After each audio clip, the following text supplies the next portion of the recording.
Quando eu aumento a taxa de juros, o que eu estou fazendo é tirando a parcela mais pobre do consumo. Eu estou diminuindo o poder de consumo deles, estou falando para eles comer menos, estou falando se ele quisesse trocar aquele carro, não vai mais trocar, porque a taxa de juros está mais alta. Se ele quisesse trocar aquela geladeira, ele não vai trocar. Se ele quisesse ir para uma casa melhor, com um aluguel um pouquinho mais caro, ele não vai, porque a taxa de juros está mais alta, eu vou esfriar a atividade econômica e ele vai ou ficar na situação que ele está, ou ele vai ficar mais pobre. Ele vai consumir menos. É isso que a taxa de juros faz. Então, o que o Ricardo falou é exatamente isso que está acontecendo na Argentina. Ah, puta plano, corta aqui, corta... Cai tudo nas costas dos mais pobres. Por isso que tem um aumento de insatisfação social na economia. Com certeza, quem já é rico lá deve estar feliz com os índices macroeconômicos. Mas a população como um todo está feliz? Melhorou a situação dela? Não melhorou nada. Só piorou. Entendi. Você falou que o Brasil está nesse ciclo aí. A gente mexe nos juros o tempo inteiro, mas mexe um... Bom, posso estar falando grande merda aqui, né? Vocês que são os especialistas. Mas o que tu quer dizer com a gente estar preso nesse ciclo há muito tempo? Que a gente não produz mais? Porque a nossa economia não é dinâmica. Primeiro que a gente desindustrializou o país desde a década de 90. A gente adotou a cartilha, o consenso de Washington, a cartilha do FMI, e a gente simplesmente desindustrializou o país, né? O Plano Real ajudou a desindustrializar o país também. Quem começou foi o Collor, mas o Plano Real ajudou porque a gente controlou a inflação, mas o remédio foi muito amargo.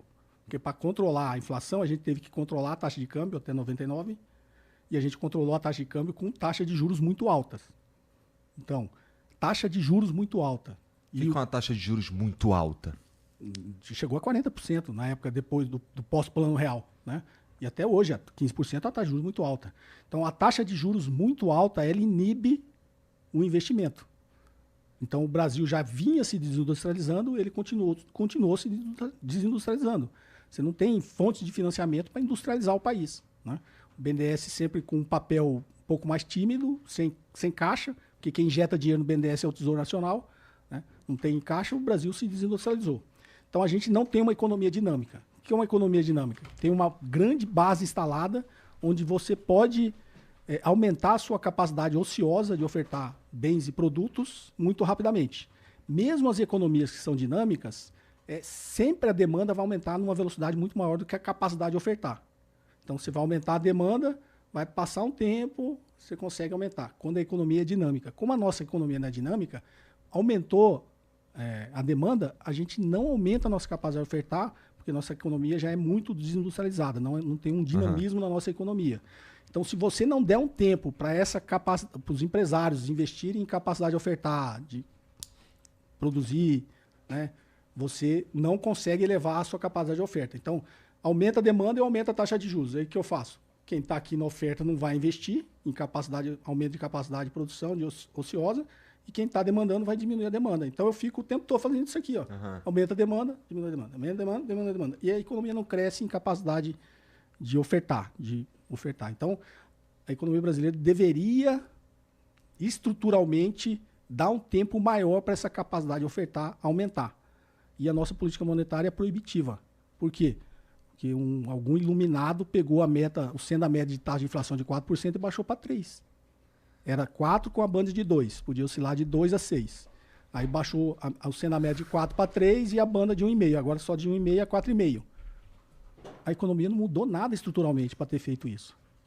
Quando eu falo iluminado, é iluminado mesmo, tá? Se você pegar a história, o Ilan Goldfan, que foi do Banco Central do Temer, que perguntaram para ele num congresso desse por que tinha baixado a média de 4 para 3, ele não soube responder. Ele falou, é porque na Colômbia e no Chile é assim. Não teve, entendeu?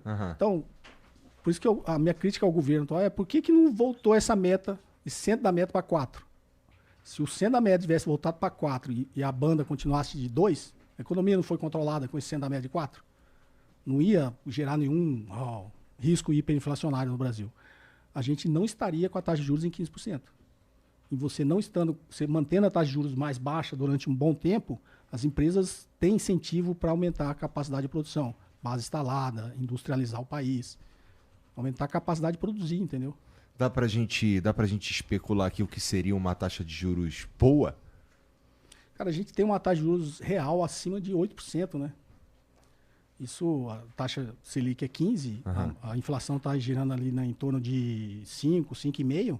A gente está com a taxa de juros de quase 10% real. Acho que só da Rússia é maior no mundo, né? É. A Rússia, mas também a Rússia está em guerra. Acho que é só a Turquia. A Turquia? A nossa é maior que da Rússia.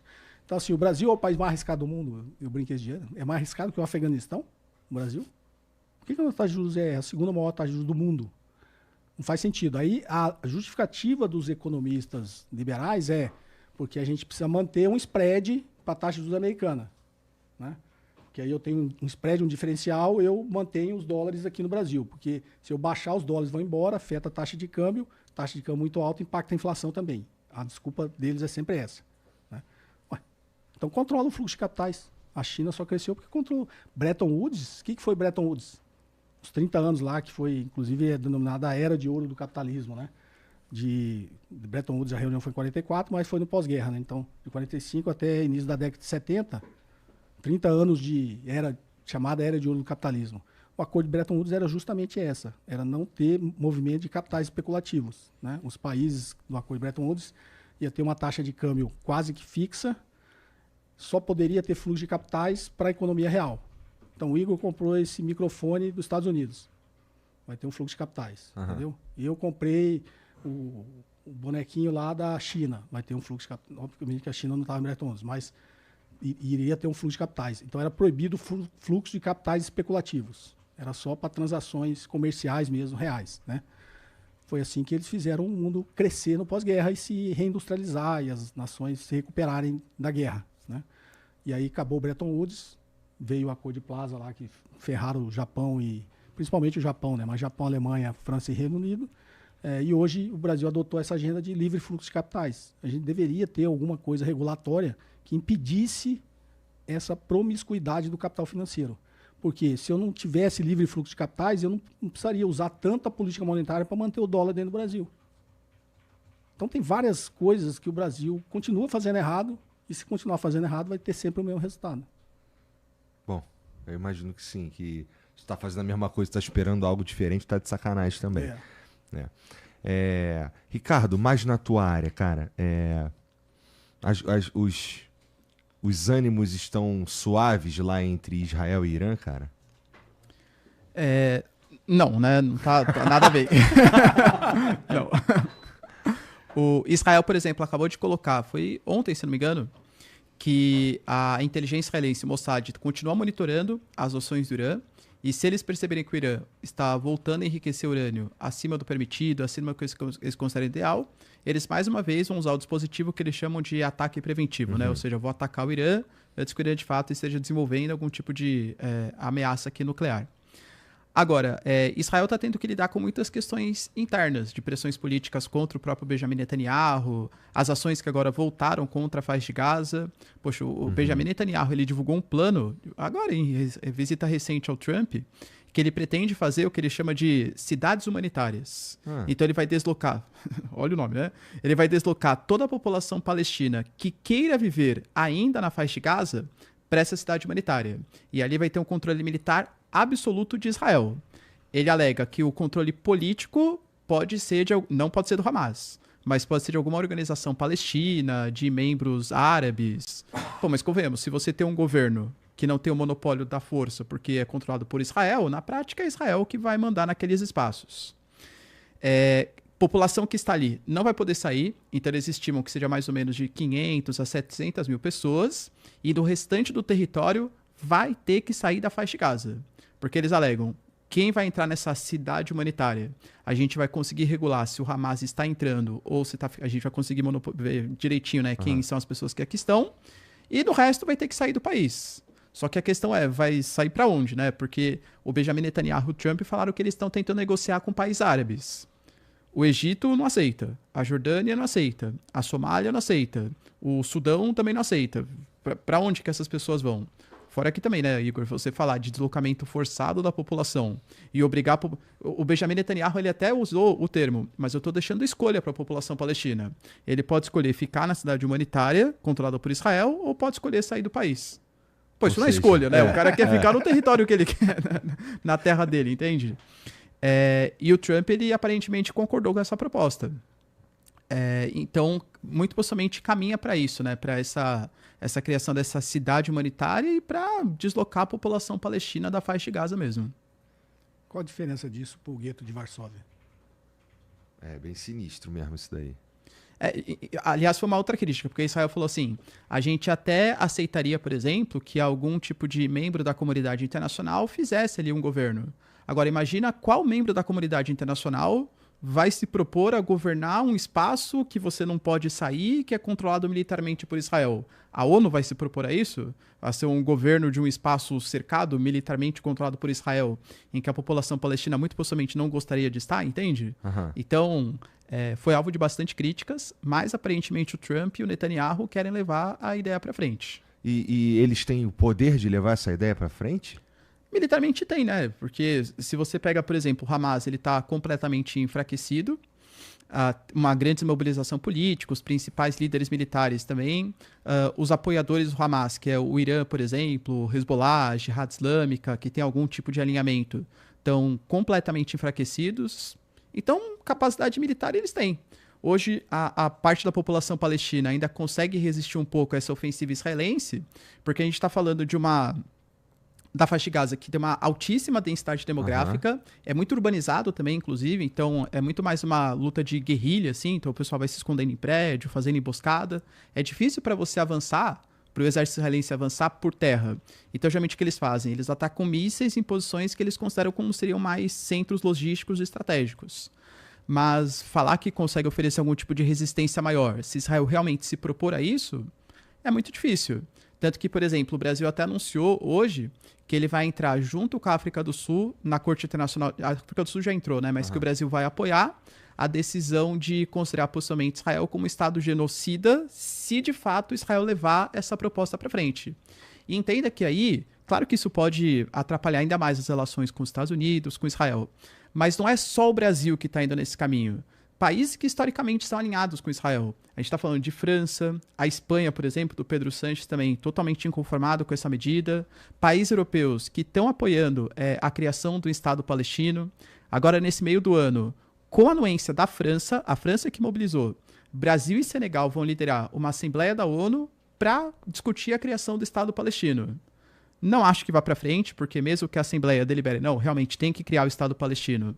Na prática, Israel e Estados Unidos não vão aceitar a criação desse Estado, mas simbolicamente mostra como a comunidade internacional vem engajando muito mais em favor da causa palestina do que vinha anteriormente. Muitos países. Eu acho que você tem que ser humano, né? Se você tiver um pouquinho ainda de humanidade dentro de você, você entende a causa palestina, né? Se você conhecer um pouquinho de história, né? E aí o professor está aqui para me corrigir, você sabe que aquilo ali é muito injusto com o povo palestino, né? Não sei se você já entrevistou o Breno Altman aqui, ele conta toda essa história desde o princípio, e ele é judeu, né? Então, assim, e você vê muitos judeus, né, já se manifestando de forma contundente contra o que o próprio Estado de Israel está fazendo, né? Eu gravei um vídeo no meu canal, eu gosto muito da Nona Sinfonia de Beethoven, né? E tem um maestro que ele criou uma orquestra que chama Western Eastern Divan, é o Divan do Oriente e Ocidente. E nessa orquestra dele ele tem sempre, porque na orquestra sempre tem dois de cada instrumento, né? Então tem 2 flautistas, tem 2 no clarinete, violino tem um monte, mas sempre ele tem um palestino ou árabe e um judeu nessa orquestra dele. Quando ele foi para fazer as inscrições, primeiro ele se espantou, né? E ele até faz um meia-culpa, tinha um certo preconceito de árabes e palestinos que soubessem tocar instrumentos de orquestra, né? E ele se assustou aquilo, ele viu que tinha muito e ele resolveu, e o Daniel Barenboim, ele é de origem argentina, e desde criança, quando criaram o Estado de Israel em 48, ele foi com os pais para Israel, então ele é israelense, só que ele é um grande crítico da política de Israel, política sionista, né? E tem até um documentário muito bom, eu acho que deve achar no YouTube, que ele conta a história da criação dessa orquestra e toda a luta que ele, como israelense, como judeu, tem contra o que o Estado de Israel faz com o povo palestino, né? Então é muito interessante e essa orquestra dele, para mim, a melhor execução da Nona Sinfonia de Beethoven é dessa orquestra, assim. Que é composta por judeus e palestinos. É sempre um do lado do outro, né? E esse documentário, na realidade, mostra a convivência deles, que tinham ali as suas contradições, tinham medo ali que que os judeus tinham dos palestinos, os palestinos tinham do judeu, a visão que eles tinham um do outro. E esse documentário é muito bonito, cara. Conta, assim, a convivência e eles desmontando, né, esses preconceitos que eles tinham entre judeus e palestinos, né. Então, é assim, é um grande exemplo de humanidade. E aí ele recebeu um prêmio no parlamento de Israel, como músico, por ter criado essa orquestra, né. E aí ele surpreendeu todo mundo que no discurso dele lá, ele criticou o que o Estado de Israel estava fazendo, utilizando a própria Constituição de Israel, né, na criação do Estado israelense. E aí uma ministra lá de Israel levantou, ficou revoltada com ele e tal. E ele falou, eu só estou falando a verdade, né? Então você vê hoje muitos judeus que assumiram a causa palestina porque não é humano o que os caras estão fazendo lá, cara. Não tem nada de humano no que eles estão fazendo. Primeiro que o Estado de Israel foi criado, foi colocado lá, o povo palestino já estava lá, o Estado de Israel não respeitou, né, a divisão que a ONU fez, continuou tomando, através até o documentário ganhou o Oscar, né, o Northern Land, Sem Chão, né? Mostra ali um palestino e um judeu também que faz esse documentário, mostrando como os colonos judeus, né, e o Estado de Israel expulsam ele das próprias casas, né? E, na verdade, o que o Estado de Israel foi fazendo foi juntando todo mundo na faixa de Gaza. E o que está fazendo agora, que o cara falou, agora vocês saem da faixa de Gaza, a gente vai criar um pedacinho menor ainda, vai proteger esse negócio e vamos deixar vocês lá. Por isso a minha provocação que eu falei, qual a diferença do gueto de Varsóvia? O que acontece, esses caras que estão mais os judeus que estão mais pela causa palestina, eles não estão dizendo que não deveria existir o Estado de Israel. A questão com eles, a questão para eles é a conduta que o Estado de Israel tem para com os palestinos. Contra o povo palestino. Por que não criar um Estado palestino? Por que os Estados Unidos e Israel é contra isso?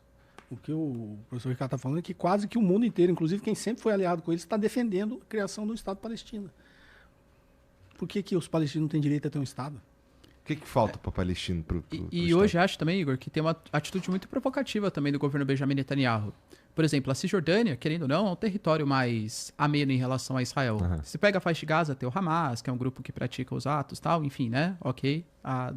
Não que dá para entender, para justificar, mas Israel é mais violento com a faixa de Gaza, alegando que existe o Hamas. Uhum. Agora, quando você pega a Cisjordânia, você tem a ANP, a Autoridade Nacional Palestina, com a influência do Fatah, que é um grupo considerado moderado, que aceita a existência de dois estados, né?